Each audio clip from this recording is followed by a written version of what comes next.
Hello, my name is Odessa Burkett, and this is my final for education as an advanced field of study. The controversy I am focusing on is for-profit higher education. Let's begin with a look at the different types of higher education and a brief history of for-profits and student debt in the U.S. There are four primary types of higher education in the United States today. There are public, state-funded schools, private nonprofit schools funded by donors and endowments, like Northeastern, and then private for-profit schools, which we'll focus on today, whose goal is to profit, and finally community colleges, which are usually local two-year colleges. Next, let's take a look at the for-profit sector. As we can see, the sector has been growing since the 80s and significantly in the 21st century. The rise in for-profit institutions occurred both because of a need for more educational institutions and because it was a fruitful business opportunity. In the 21st century, schools began to be run by large national corporations with decentralized models rather than smaller local vocational schools. This allowed schools to reach more people and in turn make more money. Also during this time, more people started to seek higher education, as more and more degrees became a necessity for skilled work. Next, let's take a look at debt in the United States. In 2017, student debt reached over $1.3 trillion. As you can see on this graph, debt has been steadily rising higher than inflation since the early 2000s, with the average amount of debt peaking at $40,000 this year. The current default rate, which is measured 3 years post-school, is at 11.5% for all students in the United States. For-profit schools are a significant source of these defaults, with 35% of all defaults in 2016 and only 11% of students.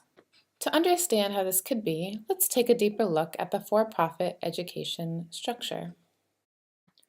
First, let's take a look at the key players involved. The federal government is the most significant source of funding for for-profit schools, with an average of 70 to 90% of all funding.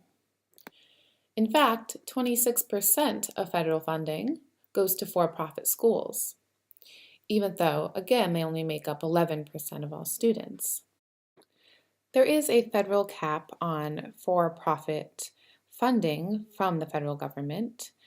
This is the 90-10 rule, meaning for-profit schools cannot exceed 90% of their funding from the government. However, as this graph shows, funding from Veterans Affairs and the Department of Defense are not included in this 90% cap. This has resulted in some schools receiving nearly 100% of funding from the government, such as ITT Tech, which we can see right in the middle there. ITT Tech is now closed due to fraudulent practices. The next key player are private loan lenders. Another source of revenue for for-profit schools are private loans. Many for-profit schools actually encourage students to borrow more money if their costs are not covered by federal loans. As any for-profit institution, they must satisfy their investors and shareholders with high enrollment, growth, and of course, profits. And last, but certainly not least, every institution of higher education must share the mission of benefiting students and society as a whole. To understand the for-profit education a little bit better, let's take a look at who is attending these schools. For-profit schools have a high percentage of low-income students, first-generation students, racial minorities, and other adult and non-traditional learners. What do all these people have in common? These are all marginalized populations that face social barriers to education and are directly marketed to by for-profit schools. There are also a high portion of veterans, which is another population for-profit schools market to, which is incentivized by the Department of Defense funding. Of course, there are reasons students choose to attend these schools. They are very attractive to the populations they serve. They offer career training for in-demand occupations. They are accessible with high acceptance rates and low admission criteria. They also offer flexible programs such as online and part-time programs that are appealing to parents, those who work full-time, and those challenged by mobility. Unfortunately, the reality is bleaker. Let's take a look at some of the downsides. A for-profit education is more expensive than community colleges and public universities, with a bachelor's degree costing 20% more on average. The disparity is even starker when you look at associate's or certificate programs. 96% of students at for-profit schools take out loans. This is due to the high costs and the high amount of low-income students that attend. Borrowing is encouraged because it turns into revenue for the school. Furthermore, the education provided is not leading to careers that can pay off these loans, and students are ending up defaulting in significant amounts at for-profit schools. Graduation rates are also much lower than public and nonprofit schools. In one study, over half of students left before obtaining their degrees. This quote is by Tressie McMillan Cottom, who studies for-profit education. She says, "The system that we've come to rely on to increase access to higher education to the most vulnerable among us really only compounds their poverty and their risk factors. That's the exact opposite of what higher education is supposed to do." Next, let's look at the current relevance of this controversy. For-profit schools continue to be a hot topic in the political sector. During the Obama administration, the Department of Education cracked down on for-profit schools, instating regulations including the rule of gainful employment and borrower defense to repayment if a school commits fraud. Currently, the Trump administration has paused both these regulatory actions, as well as a ruling that was set to go into action requiring for-profit schools to be transparent about their programs' performances. Prior to this pause in regulation, immense amounts of fraudulent practices were revealed at numerous for-profit colleges, resulting in closures and major lawsuits.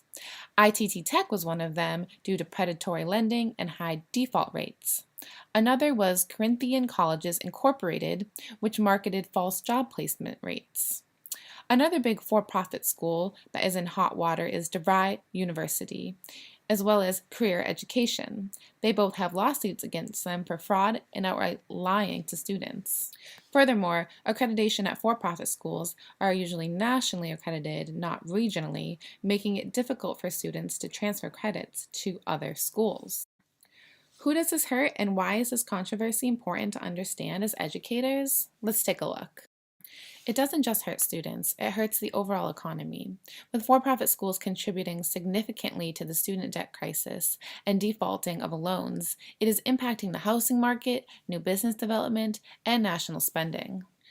Again, these schools are targeting already vulnerable populations who, in seeking education to better their circumstances, are kept down with debt and a degree that is not competitive in the workforce. Finally, it hurts higher education as a whole, jeopardizing the integrity of institutions that are supposed to exist for the public good to improve society and the outcomes of individuals. Finally, let's take a look at some solutions for this controversy and some of my own personal views on the issue at hand. My first solution is community college. They offer a similar, if not better, education than for-profit schools.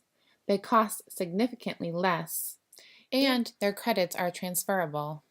There also needs to be better access for marginalized populations and first-generation students in our community college and public school systems. Regulation of education needs to continue in order to maintain the integrity of higher education and improve the student debt crisis. Finally, there needs to be more education regarding personal finance and borrowing in order to equip young adults with the information they need to make smart choices.